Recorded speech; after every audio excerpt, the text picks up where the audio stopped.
ಬ್ರೇಕ್ನ ಬಳಿಕ ಮತ್ತೊಮ್ಮೆ TV stars ವಿಶೇಷ ಕಾರ್ಯಕ್ರಮಕ್ಕೆ ಸ್ವಾಗತ. ವೀಕ್ಷಕರೇ, ನಮ್ಮ ಜೊತೆಗೆ ಜಿ ವಾಹಿನಿಯಲ್ಲಿ ಪ್ರಸಾರ ಆಗ್ತಾ ಇರುವಂತಹ ನಾಗಿನಿ ಸೀರಿಯಲ್ ತಂಡ ಇದೆ. ನಿಮ್ಮ ಪ್ರಶ್ನೆಗಳು ಹಲವಾರು ಇರುತ್ತೆ, ಬಟ್ ಅದಕ್ಕೂ ಮುನ್ನ ಸೀರಿಯಲ್ನ ಒಂದು ಸೀನ್ ಕೂಡ ರೆಡಿ ಇದೆ, ಬನ್ನಿ ನೋಡೋಣ.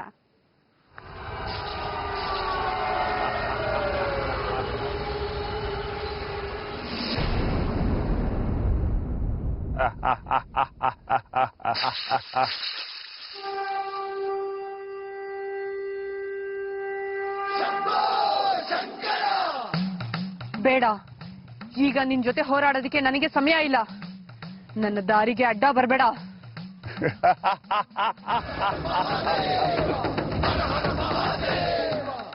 ನಾನೀಗ ನಿನ್ನ ಹುಡುಕೋ ಬಂದಿರದೆ ನಿನ್ನ ಸಾಯಿಸೋದಕ್ಕೆ.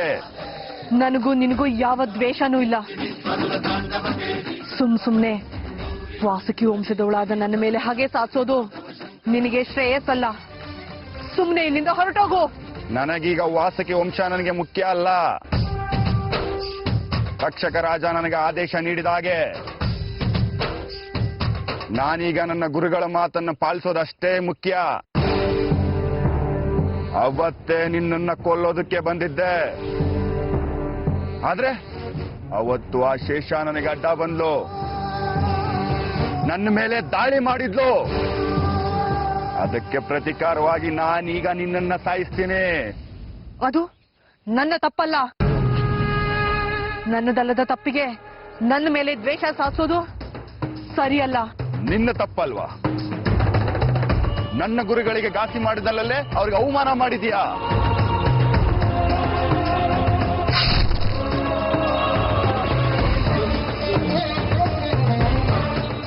ಅದಕ್ಕೆ ಪ್ರತಿಕಾರವಾಗಿ ನಿನ್ನ ಸಾವು ಆಗ್ಲೇಬೇಕು. ಈ ಸೀನ್ ಬಗ್ಗೆ ಮಾತನಾಡೋದಾದ್ರೆ ತುಂಬಾ ಅಡೆತಡೆಗಳು ಬರ್ತಾ ಇರತ್ತೆ ಅಲ್ವಾ? ಎಷ್ಟೊಂದ್ ಜನ ನಿಮ್ಮನ್ನ ನೋಡ್ತಾ ಇರ್ತಾರೆ, ನಾಗಲೋಕ ಕೂಡ ಇರತ್ತೆ. ಸೊ ಏನ್ ಹೇಳ್ತೀರಾ? ಒಂದು ನಾಗಿನಿಗೆ ಒಂದೇ ಗುರಿ, ನಾಗಮಣಿ ಬೇಕು, ಅಪ್ಪ ಅಮ್ಮನ ದೇಹ ಬೇಕು, ಅಪ್ಪ ಅಮ್ಮನ ಬದುಕಿಸ್ಕೊಳ್ಬೇಕು. ಆದ್ರೆ ನಾಗಮಣಿಗೋಸ್ಕರ ಎಷ್ಟೊಂದು ಶತ್ರುಗಳು ಇದ್ದೇ ಇದ್ದಾರೆ. ಅದ್ರ ಜೊತೆಗೆ ನಾನ್ ಬಂದಿರೋದು ಭೂಲೋಕಕ್ಕೆ ಬಂದಿದ್ದೀನಿ. ನನ್ ಲೋಕ ಬಿಟ್ಟು ಯಾರೂ ಗೊತ್ತಿಲ್ಲ, ಏನೂ ಗೊತ್ತಿಲ್ಲ, ಅವ್ರ ಮಧ್ಯೆ ಬಾಳ್ಬೇಕು, ಅವ್ರ ಜೊತೆ ಹೊಂದ್ಕೊಂಡು ಹೋಗ್ಬೇಕು. ಇದೆಲ್ಲ ಸ್ವಲ್ಪ ಡಿಫಿಕಲ್ಟ್ ಟಾಸ್ಕ್ನೆ. ಅದ್ ಬಿಟ್ಟು ಎಷ್ಟೊಂದ್ ಕ್ಯಾರೆಕ್ಟರ್ಗಳು ಬರುತ್ತೆ. ಇದು ನಾಗಲೋಕದಿಂದ ಬಂದಿರೋಂತ ಒಂದು ದುಷ್ಟ ಕ್ಯಾರೆಕ್ಟರ್, ಇದು ಒಂದು ಹಾವು ಕೂಡ. ಅದ್ ಬಿಟ್ಟು ಮಾಂತ್ರಿಕ ಇರ್ತಾನೆ, ನನ್ನ ಶತ್ರು ಬೇರೆಯವ್ರು ಇದಾರೆ, ಅದ್ರ ಜೊತೆಗೆ ಇವ್ರ ಲವ್ ಅಂತ ಬೇರೆ. ಕ್ಯೂಟ್ ಬಿಡಿ, ಅದು ಏನೂ ಇಲ್ಲ. ನನಗ್ ಕಷ್ಟನೇ ಅಲ್ವಾ, ಹಾಗಾಗಿ ನನಗ್ ಕಷ್ಟನೇ ಅದು. ಸೊ ಇದೆಲ್ಲ ಒಂದು ಕ್ಯಾರೆಕ್ಟರ್ ಏನೋ ನನ್ನನ್ನ ಕಾಡ್ತಾ ಇರೋಂತ ಕ್ಯಾರೆಕ್ಟರ್. ಇದನ್ನೆಲ್ಲ ಬಿಟ್ಟು ನನ್ನ ಗುರಿ ಸಾಧನೆ ಮಾಡ್ಬೇಕಷ್ಟೇ. At the end of the day ನನ್ನ ಒಂದು ಗುರಿ ಸಾಧನೆ ಮಾಡ್ಬೇಕು ಬಿಟ್ರೆ ನನ್ನ ತಲೆಯಲ್ಲಿ ಏನೂ ಇಲ್ಲ. ಅದಕ್ಕೆ ಏನ್ ಬೇಕಾದ್ರೂ ಮಾಡೋದಕ್ಕೆ ನಾನು ರೆಡಿ ಇದ್ದೀನಿ. ಅರ್ಥ ಆಯ್ತಾ ಇವಾಗ? ಏನು ಇಲ್ವಂತೆ ಮೈಂಡ್ ಅಲ್ಲಿ? ಇದ್ರ ಬಗ್ಗೆ ಅವ್ರನ್ನ ಮದ್ವೆ ಆಗೋದಕ್ಕೂ ರೆಡಿ ಇದ್ದೀನಿ ಅಂತ. ಒಬ್ರು ಕಾಲರ್ ರೆಡಿ ಇದ್ದಾರೆ. ರಾಜೇಶ್ವರಿ ಅವರೇ ನಮಸ್ತೆ. ಹಲೋ ರಾಜೇಶ್ವರಿ ಅವರೇ ನಮಸ್ತೆ. ನಮಸ್ತೆ, ನನ್ನ ಧ್ವನಿ ಕೇಳಿಸ್ತಿದೆ ಅಲ್ಲ ತಮ್ಗೆ? ಮೇಡಮ್, ನಾನು ಚಾಮರಾಜನಗರದಿಂದ ಮಾತಾಡ್ತಾರೆ. ಓಕೆ, ಹೇಳಿ, ಯಾರಿಗೆ ನಿಮ್ಮ ಪ್ರಶ್ನೆ ಇತ್ತು? ಮೇಡಮ್, ನಾವು ಅರ್ಜುನ್ ಮಾತಾಡಿ. ಹಲೋ ಹಲೋ, ಹೇಳಿ ಮೇಡಮ್. ನಮಸ್ತೆ. ಅಲ್ಲ ಸರ್, ನೀವು ತುಂಬಾ ಚೆನ್ನಾಗಿ ಅನಿಸ್ತೀರ sir. Thank you madam, thank you so much. Nagini ಅವರು ನಿಮಗೆ ನಿಮ್ಮ ವಂಶಸ್ಥರೆಲ್ಲ ಸಾಯಿಸ್ಬೇಕು ಅಂತ ಇದ್ ಮಾಡ್ತಾರಲ್ಲ ಸರ್, ಅದ್ರಲ್ಲಿ ನೀವೇನು ತಪ್ಪು ಮಾಡಿರಲ್ವಾ? ನಿಮ್ ಡೈರೆಕ್ಟರ್ ನಿಮ್ಗೆ ತೊಂದರೆ ಕೊಡ್ಬಾರ್ದು, ಆ ರೀತಿ ತೆಗೆದು.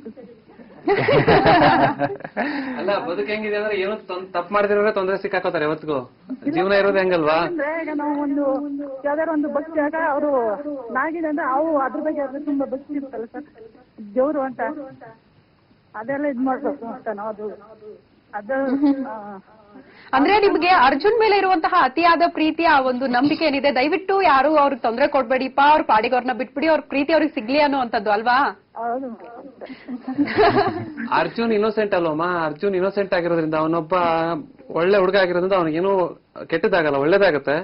ನೋಡ್ತಾ ಇರಿ ನೀವು. ನೋಡ್ತಾ ಹೋಗಿ, ಖಂಡಿತ ಯಾವುದೇ ತೊಂದರೆಗಳು ಆಗೋದಿಲ್ಲ. ಬಟ್ ಯಾವ ರೀತಿ ಅದನ್ನ ಎದುರಿಸ್ತಾರೆ ಅನ್ನುವಂಥದ್ದೇ ಇಲ್ಲಿ ಕಥೆ. ನೋಡ್ತಾ ಇರಿ ಅಂತ ಡೈರೆಕ್ಟರ್ ಹೇಳ್ತಾ ಇದ್ದಾರೆ. ಕರೆ ಮಾಡಿದ್ದಕ್ಕಾಗಿ ಧನ್ಯವಾದಗಳು. ಅರ್ಜುನ್, ಎಷ್ಟೊಂದು ಪ್ರೀತಿ ರೀ ನಿಮ್ ಮೇಲೆ ಹುಡುಗಿಗೆ, ಹೆಣ್ಮಕ್ಳಿಗ ಏನು ಪ್ರಾಬ್ಲಮ್ ಕೊಡ್ಬೇಡಿ. ಎಲ್ರಿಗೂ ಅಂತ ಪ್ರೀತಿ ಸಿಗೋದಿಲ್ಲ, ಸಿಕ್ಕೆ ಅಂದ್ರೆ ತುಂಬಾ ಖುಷಿ ಆಗ್ತಿದೆ. ಅದಕ್ಕೇನೆ ಅದು ಬರೀ ಆ ತರ ಪ್ರೀತಿ ಅಲ್ಲ, ಬೇರೆ ತರದ ಒಂದು ಪ್ರೀತಿ, ಮದುವೆ ಆಗೋಕ್ಕಿಂತ ಮುಂಚೆ ಇಲ್ಲ ಆದ್ಮೇಲೆ ಅನ್ನೋಂಥದ್ದಲ್ಲ. ಈಗ ಹೆಣ್ಮಕ್ಳು ಹಾಗೇನೆ ಮಹಿಳೆಯರಿಗೋಸ್ಕರ ನಿಮ್ ಕಡೆಯಿಂದ ಒಂದು ಡೈಲಾಗ್ ಹೇಳ್ಬೋದಾ? ಈಗ ನನ್ನ ಸೀರಿಯಲ್ ಅಲ್ಲಿ ನನಗೆ ತುಂಬಾ ಇಷ್ಟವಾದಂತ ಡೈಲಾಗ್ ಅಂದ್ರೆ ಒಂದು ಇವ್ರು ನನ್ನ ಮನೆಯಿಂದ ಆಚೆ ಓಡಿಸ್ತಾರೆ, ಇವ್ರ ತಂದೆ ನನಗೆ ಸಂಬಳ ಕೊಡೋದಕ್ಕೆ ಬರ್ತಾರೆ. ಅದು ತುಂಬಾ ಇಷ್ಟ ಆದಂತ ಡೈಲಾಗ್ ಒಂದು. ಅದನ್ನ ಹೇಳ್ತಾ ಇದ್ದೀನಿ. ಖಂಡಿತ. ಕೆಲವೊಂದು ಸಂಬಂಧಗಳು, ಕೆಲವೊಂದು ಅನುಬಂಧಗಳು ದೇವ್ರಕ್ಕಿಂತ ದೊಡ್ಡದು ಅಂತ ಅನ್ಕೊಂಡವನು ಸರ್. ಕೇವಲ ದುಡ್ಡಿಗೋಸ್ಕರ ಈ ಮನೆಗೆ ಬರಲಿಲ್ಲ. ಈ ಮನೆಗೆ ಬರೋದ್ರಿಂದ ಏನೋ ಒಂದು ಖುಷಿ ಸಿಗ್ತಾ ಇತ್ತು, ಅದು ಸಿಕ್ತು ಕೂಡ. ಆದ್ರೆ ಅದನ್ನ ಅನುಭವಿಸೋಕ್ಕಿಂತ ಮುಂಚೆನೆ ನೋವಿನ ಮುಟ್ಟೆ ಬೆನ್ನೆ ಹೆಗ್ಲೇರಿದೆ. ಎಲ್ಲ ಕಳ್ಕೊಂಡ್ಬಿಟ್ಟಿದ್ದೀನಿ ಅಂತ ಅನಿಸ್ತಾ ಇದೆ. ಗೊತ್ತಿಲ್ಲ, ಆದ್ರೆ ಈ ಮನೆಯಿಂದ ನಾನು ಸುಮ್ಮನೆ ಅಂತೂ ಹೋಗ್ತಾ ಇಲ್ಲ.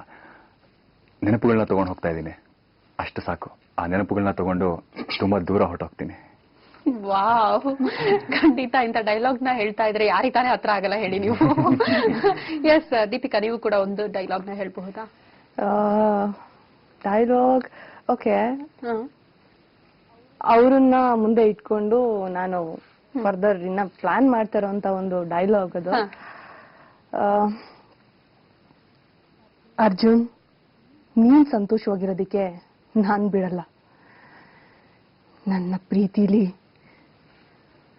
ನೀನಿದ್ಯಾ, ನಿನ್ನ ಮೂಲಕನೇ ನನ್ನ ತಂದೆ ತಾಯಿನ ಉಳಿಸ್ಕೊಳ್ಳೋದಿಕ್ಕೆ ಖಂಡಿತ ನಾನು ಮುಂದೆ ಬರ್ತೀನಿ. ನನ್ನನ್ನ ಹುಚ್ಚಿನ ತರ ಪ್ರೀತಿಸ್ತಾರ ನಿನ್ನ ಮೂಲಕನೇ ನಿನ್ನ ಇಡೀ ವಂಶನ ಸರ್ವನಾಶ ಮಾಡದೇ ಇದ್ರೆ ನಾನು ನಾಗರಾಜ ನಾಗರಾಣಿ ಮಗಳು ಅಮೃತಾನೇ ಅಲ್ಲ. ನೋಡ್ತಾ ಇರು ಅರ್ಜುನ್, ನೀನೇ ನನ್ನ ಮೊದಲನೇ ಬಲಿ. ಓ ಮೈ ಗಾಡ್, ಎಷ್ಟೊಂದು ಇನ್ವಾಲ್ವ್ ಆಗಿದ್ದೀರಾ ಅಂದ್ರೆ ನಿಮ್ ಕಣ್ಣುಗಳು ಕೂಡ ಹೇಳ್ತಾ ಇದೆ, ಆ ನೀರ್ ತುಂಬಿಕೊಂಡಿರೋದಿರಬಹುದು. ಸರ್ ಏನ್ ಸರ್ ಇದು? ನಾನ್ ಜಸ್ಟ್ ಒಂದು ಡೈಲಾಗ್ ನ ಹೇಳದೆ, ಬಟ್ ಇಲ್ಲೂ ಕೂಡ ಇನ್ವಾಲ್ವ್ ಆಗ್ಬಿಟ್ಟಿದ್ದಾರೆ ಆ ಒಂದು ಪಾತ್ರದೊಳಗಡೆ. ಅಂದ್ರೆ ಸುಮಾರು ಸಲ ಆಗಿದೆ, ಶಾರ್ಟ್ ಮುಗಿದಿದೆ, ಅವ್ರು ಓಡೋಗ್ತಿರೋರು ಹಂಗೆ ಹೋಗಿ ಬೀಳಕ್ ಹೋಗಿ ನೀರ್ ಕುಡ್ಸಿ, ಅಂದ್ರೆ ಆ ಒಂದು ಬಾಡಿನ, ಇಡೀ ಬಾಡಿನ ಒಂದು ಸ್ಕ್ವೀಸ್ ಮಾಡಿ ಒಂಥರ ಗಟ್ಟಿಯಾಗಿ ಹಿಡಿದು ಅಷ್ಟು ಎಮೋಷನ್ಸ್ ನ ಹೊರಗೆ ಹಾಕ್ಬೇಕು ಅಂದಾಗ ಒಂದು ಎನರ್ಜಿ ಹಾಕ್ಬೇಕು, ತುಂಬಾ ಎನರ್ಜಿ ಹಾಕ್ಲೇಬೇಕಾಗತ್ತೆ ಕೆಲಸದಲ್ಲಿ. ಆಗಿದೆ 2-3 ಸಲ ಆಗಿದೆ, ತಲೆ ಸುತ್ತ ಬಿದ್ದು ಅದೆಲ್ಲ ಆಗಿದೆ. ಕೆಲವೊಂದ್ ಕಡೆ ದೇವ್ರ ಪಾತ್ರ ಅಥವಾ ಬೇರೆ ನಾವು ದೆವ್ವದ ಪಾತ್ರ ಮಾಡುವಾಗ್ಲೂ ಕೂಡ ಅಂತ ಅನುಭವಗಳು, ಕೆಟ್ಟ ಅನುಭವಗಳು, ಒಳ್ಳೆ ಅನುಭವಗಳು ಕೂಡ ಆಗಿರತ್ತಂತೆ. ನಿಮಗೂ ಕೂಡ ಆತರ ಅನುಭವಗಳು ಆಗಿದೆ ಅಂತ ಸರ್ ಹೇಳ್ತಾ ಇದಾರೆ. ಯಾವೆಲ್ಲ ಅನುಭವ ಆಯ್ತು ಅಂತ? ನನ್ ಕೆಟ್ಟ ಅನುಭವಗಳು ಯಾವ್ದೂ ಆಗಿಲ್ಲ, ನಿಜ ಹೇಳ್ಬೇಕು ಅಂದ್ರೆ. Finger cross. ಒಳ್ಳೆ ಅನುಭವಗಳು ತುಂಬಾ ಚೆನ್ನಾಗಿದೆ. ಲೈಕ್ ನನ್ಗೆ ಏನಂದ್ರೆ ಈ ಕ್ಯಾರೆಕ್ಟರ್ ಮಾಡ್ಬೇಕಾದ್ರೆ ಎಲ್ಲೋ ಒಂದ್ ಕಡೆ ನನ್ಗೆ ನಿಜವಾಗ್ಲೂ ಶಿವನ್ ಮೇಲೆ ಪ್ರೀತಿ ಹೆಚ್ಚಾಯ್ತು. ನಾನು ಯಾವಾಗ್ಲೂ ಓಂ ನಮ ಶಿವಾಯ ಅಂತ ಯಾವತ್ತೂ ಹೇಳಿಲ್ಲ. ಈ ಸೀರಿಯಲ್ ಸ್ಟಾರ್ಟ್ ಆದಾಗಿಂದ ಓಂ ನಮ ಶಿವಾಯ, ಓಂ ನಮ ಶಿವಾಯ ಹೇಗ್ ಬಂದ್ಬಿಟ್ಟಿದೆ ಅಂದ್ರೆ, ಬೆಳಗ್ಗೆ ಎದ್ದ ತಕ್ಷಣ ನಾನು ನಾರ್ಮಲ್ ಆಗಿ ಎಲ್ಲಾ ದೇವ್ರನ್ನ ಹೇಗ್ ಬಿಡ್ಕೋತೀನಿ, ನಾನು ಓಂ ನಮ ಶಿವ ಅಂತ ಹೇಳ್ಬಿಟ್ಟು ನಮಸ್ಕಾರ ಮಾಡ್ಕೊಂಡು ಎದೊಳೋ ತರ ಆಗ್ಬಿಟ್ಟಿದೆ. ಸೊ ಎಲ್ಲೋ ಒಂದ್ ಕಡೆ ಯಾವ್ದೋ ಒಂದು ಇದಕ್ಕೆ ತುಂಬಾ ಹತ್ರ ಮಾಡಿದೆ ನನ್ನನ್ನ ಈ ಒಂದು ಕ್ಯಾರೆಕ್ಟರ್ ಅಂತ ಹೇಳ್ಬೋದು. ಅದು ಬಿಟ್ಟು ಎಲ್ಲೋ ಒಂದೊಂದ್ ಕಡೆ ಎಷ್ಟು ಪ್ರೀತಿ, ಇಷ್ಟೊಂದು ಜನ ನೋಡಿ ಇಷ್ಟೊಂದು ಆಶೀರ್ವಾದ ಮಾಡ್ತಾರೆ ಅಂದ್ರೆ ಅದು ದೊಡ್ಡ ಒಂದು ಅಚೀವ್ಮೆಂಟ್ ಅಂತ ಹೇಳೋದಕ್ಕೆ ಇಷ್ಟಪಡ್ತೀನಿ. ಎಸ್, ಇದಕ್ಕಿಂತ ಇನ್ನೇನ್ ಬೇಕು? ಇಷ್ಟೊಂದು ಇನ್ವಾಲ್ವ್ ಆಗಿದ್ದೀರಾ, ಆ ಪಾತ್ರಕ್ಕೆ ಏನ್ ನ್ಯಾಯ ಸಿಗ್ಬೇಕು ಅದನ್ನ ನೀವು ಕೊಟ್ಟಿದ್ದೀರಾ ಅಂತ ನಾನು ಅನ್ಕೊಳ್ತೀನಿ. ಇದ್ರ ಬಗ್ಗೆ ನೆಕ್ಸ್ಟ್ ಮಾತಾಡೋಣ. ಎಸ್ ವೀಕ್ಷಕರೇ, ನೀವು ಕೂಡ ಕರೆ ಮಾಡಿ ಮಾತನಾಡಿ, ಬಟ್ ಅದಕ್ಕೂ ಮುಂಚೆ ಚಿಕ್ಕದೊಂದು ಬ್ರೇಕ್.